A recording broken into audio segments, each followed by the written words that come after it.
Assalamualaikum warahmatullahi wabarakatuh. Saya Karina Mega Puspita dengan NIM 1906147, mahasiswa program studi Pendidikan Kewarganegaraan Universitas Pendidikan Indonesia. Dalam vlog saya kali ini, saya akan sharing mengenai isu-isu yang sedang marak terjadi di masyarakat Indonesia. Vlog saya mengangkat tema hubungan kriminalitas dan perubahan sosial dalam masa pandemi COVID-19. Dengan adanya pandemi COVID-19 di Indonesia berdampak pada peningkatan kriminalitas dan perubahan sosial di tengah masyarakat Indonesia, khususnya masyarakat menengah ke bawah yang sangat merasakan dampak dari pandemi ini. Salah satu penyebab dari kejadian ini yaitu adanya kebijakan Kementerian Hukum dan HAM yang membebaskan kurang lebih 30.000 narapidana.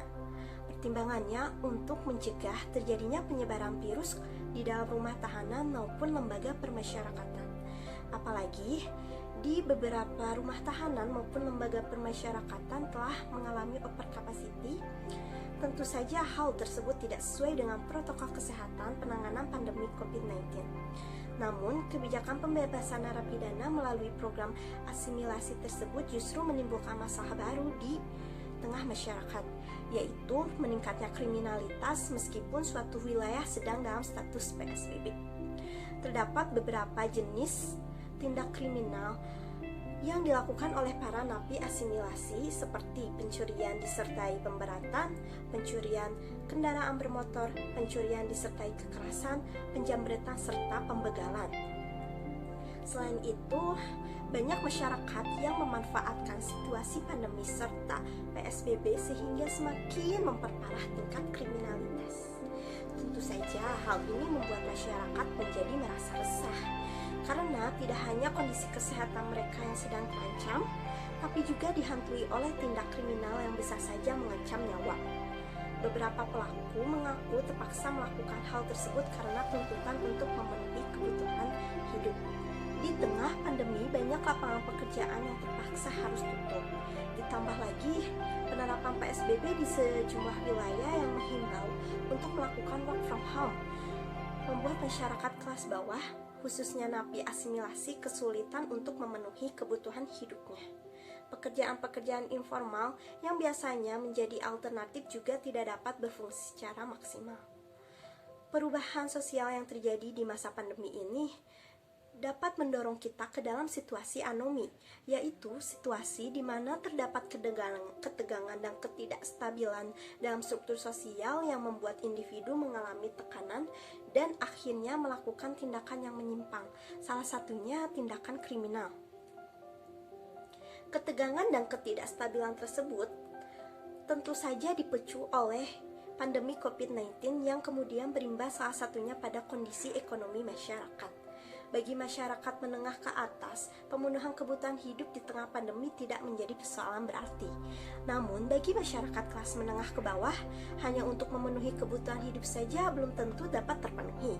Di sini dapat dilihat bahwa tujuan masyarakat dalam kondisi pandemi adalah untuk bertahan hidup, setidaknya sampai pandemi berakhir. Namun, tujuan tersebut tidak dapat diakses oleh semua jenis kelas dalam masyarakat dengan menggunakan cara-cara yang tidak menyimpang. Bagi masyarakat kelas menengah ke atas, cara yang ditempuh tentu saja tidak menyimpang, karena mereka masih memiliki sejumlah tabungan ataupun masih berpenghasilan.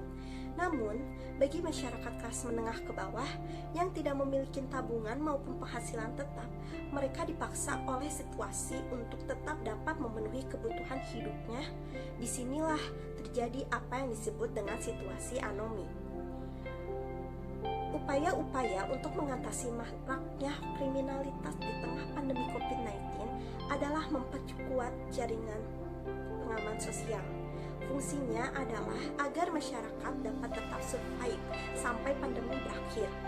Pemerintah telah mengupayakan penguatan jaring pengamanan sosial melalui pembagian sembako dan keringanan serta relaksasi kewajiban ekonomi masyarakat.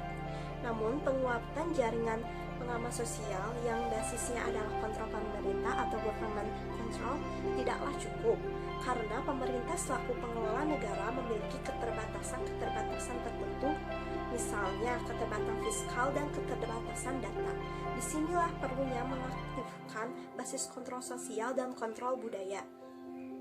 Pemerintah perlu melibatkan masyarakat sebagai agen penguat jaringan pengaman sosial yang berbasis solidaritas sosial, yaitu ketika setiap anggota masyarakat memiliki tanggung jawab dan kepedulian antar sesama. Intinya, diperlukan kerjasama antara pemerintah dan masyarakat. Semuanya harus mempunyai rasa tanggung jawab dan peduli terhadap sesama, serta tidak lupa untuk sama-sama membudayakan pola hidup bersih dan sehat. Sekian informasi yang dapat saya sampaikan melalui vlog ini. Mohon maaf apabila ada kesalahan yang disengaja maupun tidak disengaja. Terima kasih. Wassalamualaikum warahmatullahi wabarakatuh.